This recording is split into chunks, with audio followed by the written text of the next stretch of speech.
Hello everyone, today I'm here to review for you OTLO Stones, which is a solo or competitive puzzle style game where you're either trying to effectively beat the deck or beat the other players to solving the puzzles quickest.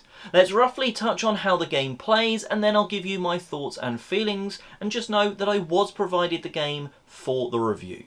In OTLO Stones, you are either solo or competitive. So if you're solo, effectively you're going to choose whether you're doing like the hard ones, the medium or the easy cards, or a bit of a selection, and you're going to just try and brain burn your way through them and try and get through as many of the puzzles as possible. But the normal way to play is competitive, and that sees you sort of shuffle all the cards together, or again your difficulty rating that you want to do, and creating 2 piles if it's 2 players, 3 piles if it's 3, and 4 if it's 4 players. Each of those piles is going to have a face-up puzzle, and each player is going to have a matching set of 6 tiles. Now these tiles have sort of double-sided, so they've got different things on each, and they've also got either 1 or 2 holes on them, so you can actually see what's below, or in some puzzles it needs a gap. The aim is very simple. You're going to be using your tiles to recreate the sort of puzzles that are face up. You could be doing the same one as an opponent, or you might be working on different ones, because you can work on any of the face up puzzles. Now, there's a few sort of things that are going to help those puzzles work. First of all, there's only ever 2 layers of tiles, so you're not going to be balancing many layers. And the base always is fully the shape of it. So let's say it's a 2x4 tile arrangement on the puzzle card. That base is going to have 2 of the 2x2 tiles next to each other, and then there might be, or probably will be, at least 1 or 2 on top to recreate the image perfectly, because you're getting like the coloured gemstones in the right places.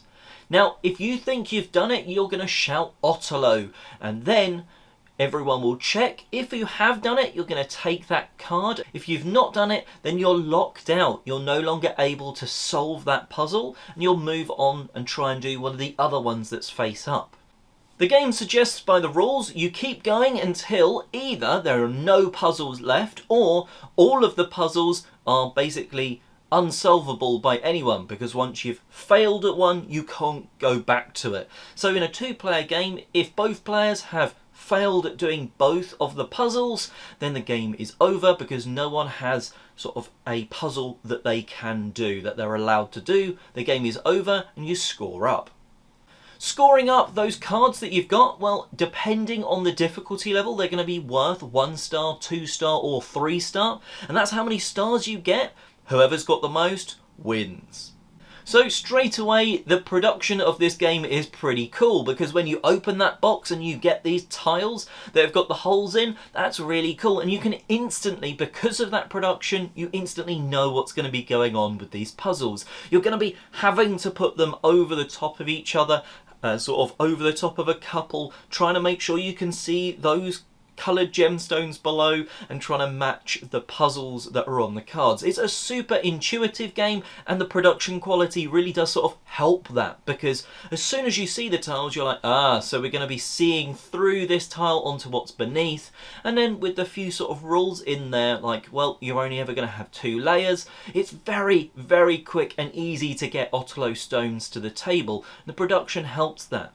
You've then got the cards that have got like the 1, 2 and 3 stars. They've got different colour backgrounds, so you can very easily unshuffle them if you want to go, right, let's just do an easy game today, because, well, I burnt my brain yesterday playing on the mediums, or earlier on the mediums or whatever, because they really do ramp up. But again, the production quality of those is really cool, and in the box there is an answer booklet, which at times you kind of do want to look at, but I would personally advise staying away from the booklet as long as possible, because at some point you might be able to solve it, and it's almost better in my view to put it back in the box and then go again the next time you're playing, and maybe you'll solve it then. And sometimes it is a case where you're trying these combinations of tiles and actually move them all apart, shuffle them back round of your tiles and then go again. And sometimes something can just click a little bit differently. Oh, that tile, I thought that had to be in that top right position. Actually, it was in the bottom left or something like that, because that tile went over the top and it made the pattern. So sometimes stepping away from the puzzles and going back to them allows you to actually complete them, rather than looking at the answer booklet. But the answer booklet is there if you ever do want to just be like, all right, I'm stuck. I kind of want to know how this is even possible. And you'll get there with some of the hard ones because, well, they're hard and they're named hard for a reason. There's two very different game modes here. You've got the solo one, which does feel very puzzly. And it feels like, I'll do my morning Sudoku, you'll do your morning OTLO Stones, that sort of thing, because it really does burn your brain. Like, even some of the easy 1-star ones, I was sat there going, how? And then other ones, I'd do the next puzzle and I'd sort of put the tiles down and have almost instantly done it. So it's like one of those puzzles where it's like, if you just see something, you'll be able to get that instantly, and other times you'll be left scratching your head. And that's what a really good puzzle is like. And different players will look at the same card. One person will get it quick, the other person will be like, I was well away from that. So the solo side of things, it's that cool puzzle that you can just take your time with and enjoy. I wish there was almost a way where it was like, right, you can easily do it. Just take 2 from each sort of difficulty, shuffle them up and go from there. And I think that's a really good amount of time and enjoyment. And after it, you'll be like, whew, I've played through those puzzles. And then moving to the other side, the competitiveness. Well, it's that good frustration sometimes, because sometimes you're both, or with more players, maybe all going for one of the different ones. Maybe there's only one easy 1-star one there, so you're like, oh, I'll go for the easy points, and everyone else is thinking that as well, and everyone's going for it, and it's a super rush on who is going to do this one first. And then someone pips you to the post and you get that really good frustration where you're like, I was seconds away from getting that puzzle completed. And that does feel quite cool. However, if you're not a huge fan of that potential frustration point and you just want to solve your puzzles, then play it solo and don't play it competitively.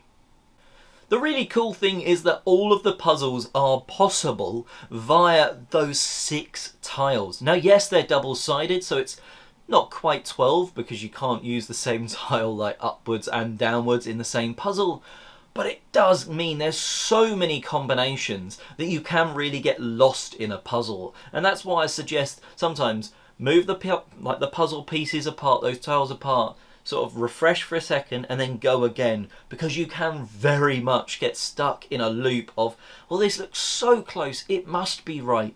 Sometimes that is correct. Other times you need to completely change, flip some of those tiles over, move this one over there, and then you'll get the puzzles. So overall, OTLO Stones is a really easy and intuitive puzzle. You pretty much open the box and you're going to know how to play. You're not necessarily going to know how to solve the puzzles though, because they do offer a real challenge. And I think if that's the sort of game you're looking for, this is a great one for you, because it's really noodled my brain going through some of these. Like, the hard ones, they're called hard for a reason. But I do think once you've started going, you can see not necessarily patterns between the different ones, but you do get the ideas of, right, if I maybe flip that one, and you can kind of get into a bit of a rhythm, and that's cool about this style of puzzle. I think solo works really well for that puzzle play, but there's certainly a little bit of fun of trying to beat someone else to solving the puzzles. But I think maybe keep to the easier or medium ones for those competitive games, because it just means they go a bit quicker.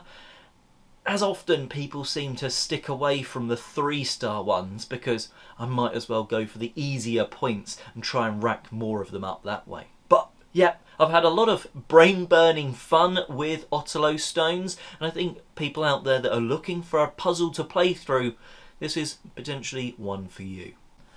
Hopefully this has helped you decide if it's a game for you or not, and if you've played the game, if you've played OTLO Stones, let me know what you thought of it in the comments section below, and until next time, have a brain-burny good day.